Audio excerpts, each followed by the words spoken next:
It was a quiet evening in Maplewood, the kind of town where time seemed to stand still. The golden hues of the setting sun bathed the streets in a warm, fading light, casting long shadows against the old brick buildings.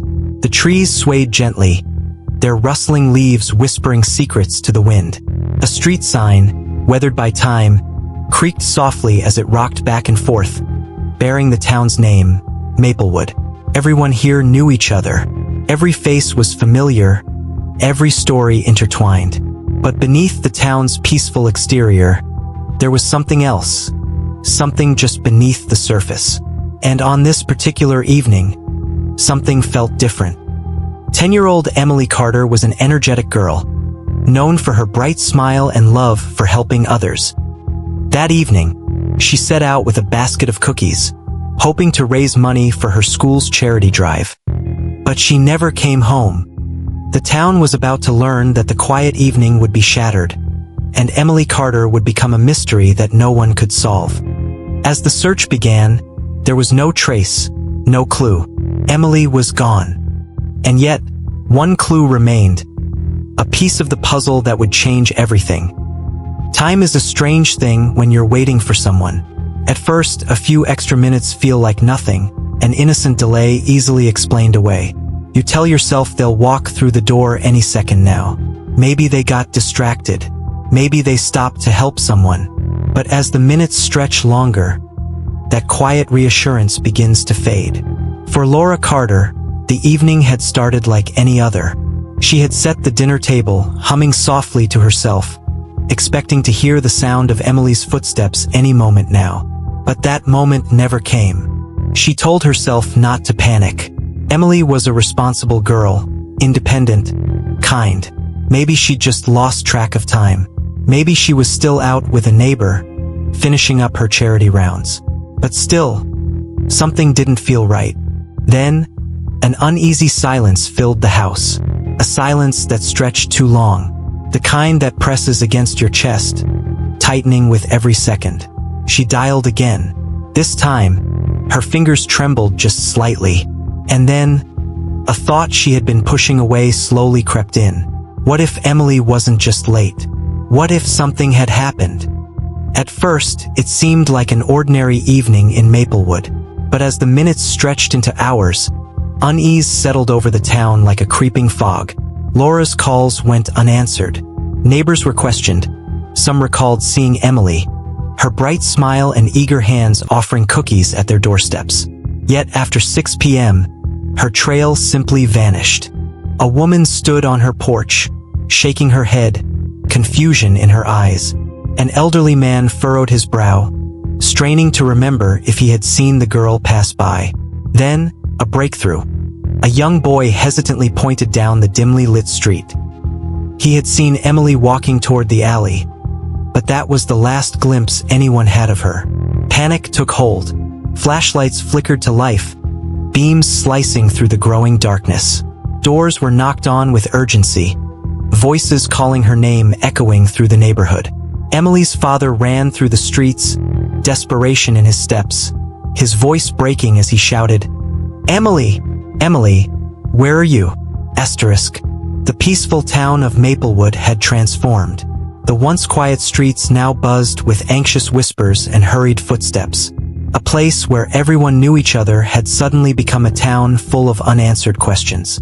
And as the search continued, a chilling realization began to settle in: Emily was gone. And then something, a flicker of light in the darkness. A flashlight beam swept across the alleyway, its glow revealing a small object nestled in the shadows. The search party froze. The air felt thick, heavy, as if the night itself was holding its breath. Slowly, a figure stepped forward.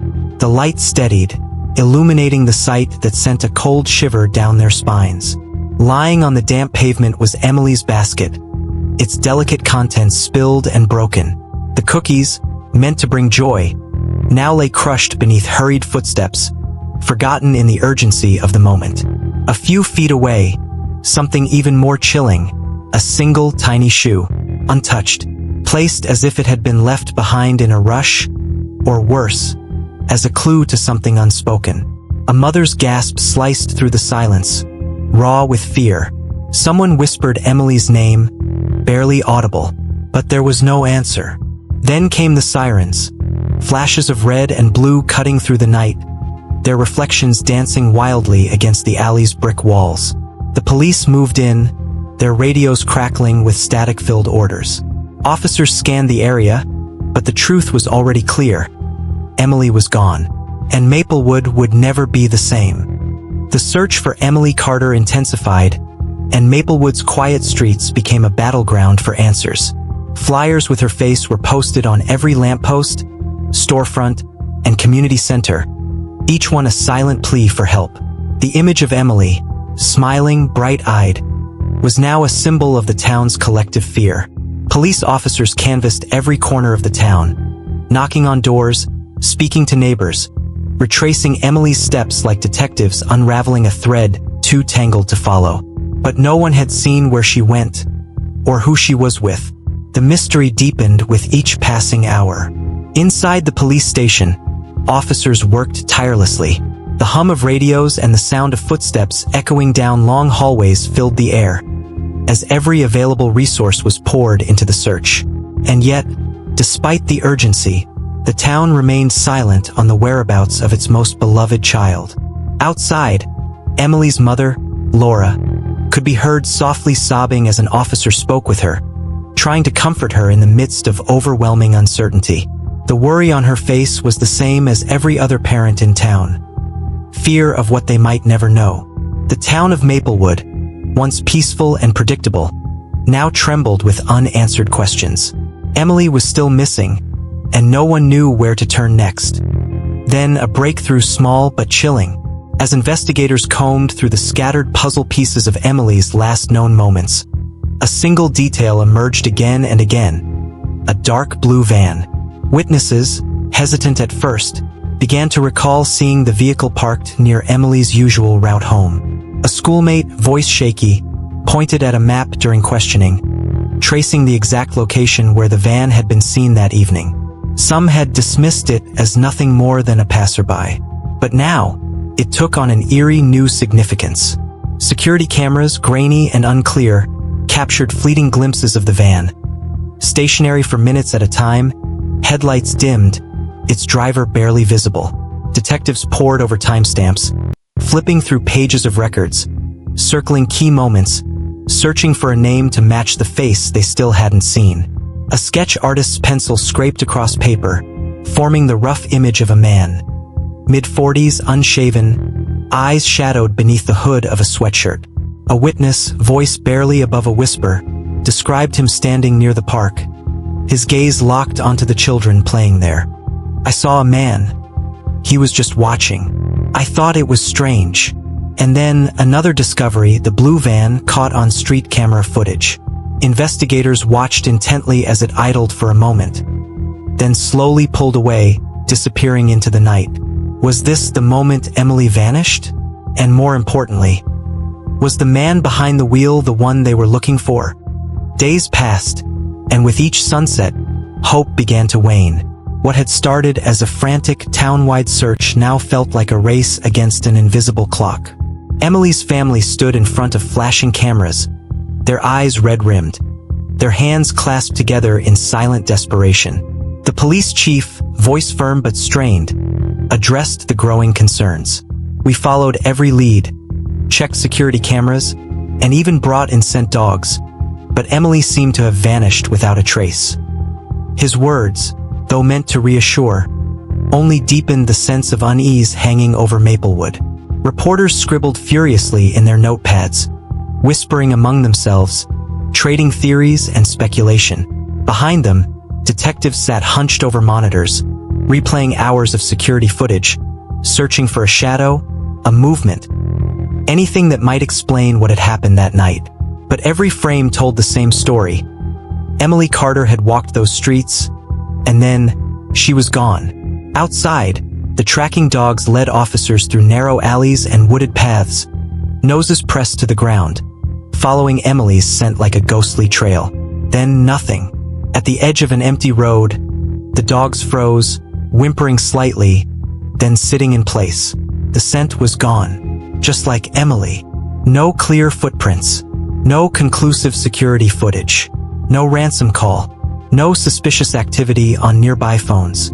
It was as if Emily had simply disappeared. The search dragged into the late hours, officers exchanging weary glances as exhaustion set in. A detective leaned over his cluttered desk, eyes locked on the crime board photographs, maps, red string tracing connections that led nowhere. He exhaled sharply, rubbing his temples, frustration etched into every movement.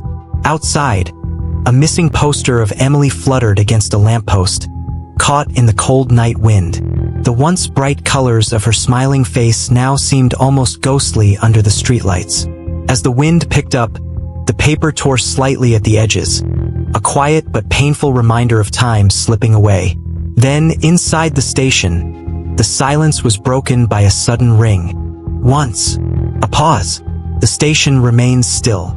Twice, a detective's head snaps up. Phones rarely ring this late. 3 times, fingers hover over the receiver, hesitation. Then, just as the trail was turning cold, came the discovery that changed everything. A grainy security feed, pulled from a gas station miles away, captured a chilling image. A blue van with a child in the passenger seat. The driver? Someone the town knew well.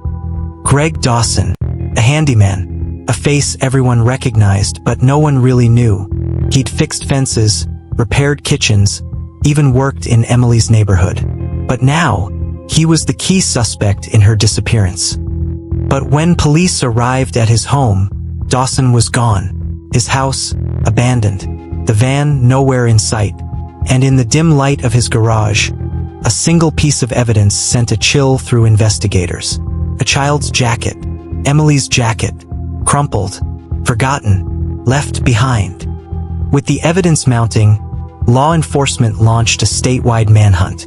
Every officer on high alert.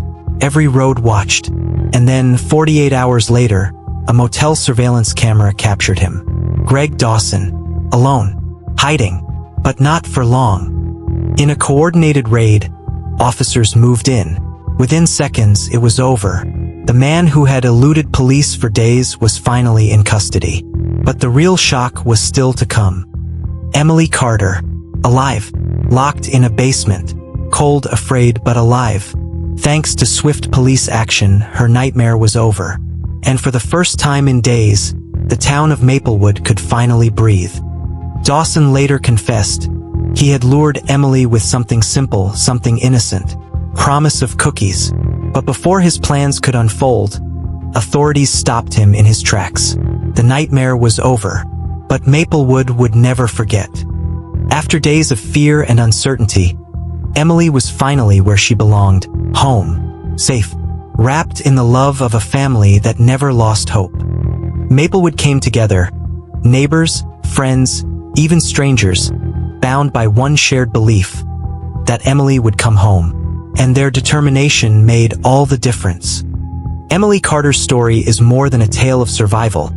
It's a reminder to stay vigilant, trust your instincts, and never underestimate the strength of a community that refuses to give up.